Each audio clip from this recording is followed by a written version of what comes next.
ಕೊಡಿಸಿ, ನ್ಯಾಯ ಕೊಡಿಸಿ, ಸಂತ್ರಸ್ತರಿಗೆ ನ್ಯಾಯ ಕೊಡಿಸಿ. ಬಿಜೆಪಿ ಮಹಿಳಾ ಮೋರ್ಚಾ ಸದಸ್ಯರೇ, ಸಂತ್ರಸ್ತರಿಗೆ ನ್ಯಾಯ ಕೊಡಿಸಿ, Shem Shem Shem Shem Shem Shem.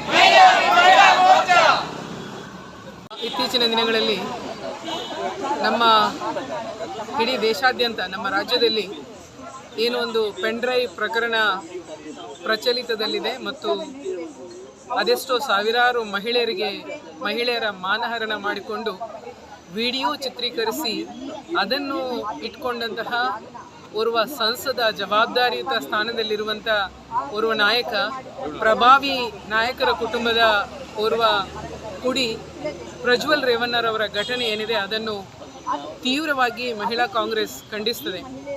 ಬಹುಶಃ ಇದು ಮಹಿಳೆಯರು ಮಾತ್ರ ಅಲ್ಲ, ಈ ದೇಶದ ಪ್ರತಿಯೊಬ್ಬ ಪುರುಷರು ಸೇರಿಕೊಂಡು ತಲೆ ತಗ್ಗಿಸುವಂಥ ಒಂದು ವಿಚಾರ ಆಗಿದೆ. ಪುರುಷರಿಗೆ ಕೂಡ ಬಹುಶಃ ಎಲ್ಲ ಮಹಿಳೆಯರನ್ನು ಸಂಶಯದ ದೃಷ್ಟಿಯಲ್ಲಿ ನೋಡುವಂತಹ ಒಂದು ಪರಿಸ್ಥಿತಿಯನ್ನು ಕೂಡ ಈ ಒಂದು ಪ್ರಕರಣ ತಂದಿಟ್ಟಿದೆ ಅಂತ ಹೇಳಿದರೆ ತಪ್ಪಾಗಲಿಕ್ಕಿಲ್ಲ. ಬಹುಶಃ ಇವರ ಆ ಒಂದು ಕರ್ಮಕಾಂಡವನ್ನು ಕಂಡಾಗ ಸಣ್ಣ ಮಕ್ಕಳಿಂದ ಹಿಡಿದು ವಯೋವೃದ್ಧೆಯ ಹೆಂಗಸಿನವರೆಗೆ ಯಾರನ್ನೂ ಬಿಡದೆ ಇವರ ಕಾಮುಕ ಒಂದು ಘಟನೆ ಅಥವಾ ಏನವರು ಕಾಮುಕರಾಗಿ ಅವರ ಮೇಲೆ ಏನು ಅತ್ಯಾಚಾರ ಮಾಡಿದ್ದಾರೆ, ಇದು ಬಹುಶಃ ಯಾವತ್ತೂ ಕ್ಷಮಿಸಲಿಕ್ಕೆ ಅರ್ಹರಲ್ಲದ ವಿಚಾರ ಅಂತ ನಾವು ಖಂಡಿತವಾಗಿ ಹೇಳಬೇಕಾಗುತ್ತೆ. ಬಹುಶಃ ಇದಕ್ಕೆ ನ್ಯಾಯ ಸಿಗಬೇಕು.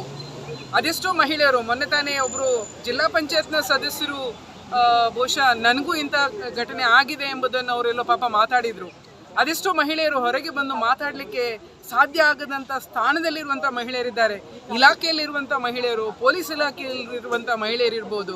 ಸೊ ಸಾಮಾನ್ಯ ಕೂಲಿ ಕೆಲಸದ ಮಹಿಳೆಯಿಂದ ಹಿಡಿದು ದೊಡ್ಡ ದೊಡ್ಡ ಸ್ಥಾನದಲ್ಲಿರುವಂಥ ಮಹಿಳೆಯರನ್ನು ಬಿಡದೆ ಈ ರೀತಿ ಒಂದು ಕಾಮುಕ ಒಂದು ಅವರ ಘಟನೆಯನ್ನು ದೃಷ್ಟಿಕೋನ ಬಹುಶಃ ಇದು ಈ ಇಡೀ ಸಮಾಜ ತಲೆ ತಗ್ಗಿಸುವಂತೆ ಮಾಡ್ತದೆ. ಮಾತ್ರ ಅಲ್ಲ, ಇದಕ್ಕೆ ಒಂದು ವೇಳೆ ಇವತ್ತು ಕಡಿವಾಣ ಬೀಳದೆ ಹೋದರೆ ಇದೇ ವಿಚಾರ ನಮ್ಮ ಭಾಗದ ಇತರರಿಗೆ ಇದು ಒಂದು ರೀತಿಯಲ್ಲಿ ಪ್ರೇರಣೆ ಆಗಲಿಕ್ಕಿದೆ. ಅದಕ್ಕೋಸ್ಕರ ಪ್ರಜ್ವಲ್ ರೇವಣ್ಣ ಅವರನ್ನು ಬಂಧಿಸಬೇಕು, ಮಾತ್ರ ಅಲ್ಲ ಅವರಿಗೆ ಗಲ್ಲು ಶಿಕ್ಷೆ ಆಗಬೇಕು ಅಂದ್ಕೊಂಡು ನಾವು ಎಲ್ಲರೂ ಕೂಡ ಮಹಿಳಾ ಕಾಂಗ್ರೆಸ್ಸಿಂದ ಒತ್ತಾಯವನ್ನು ಮಾಡ್ತಾ ಇದ್ದೀವಿ.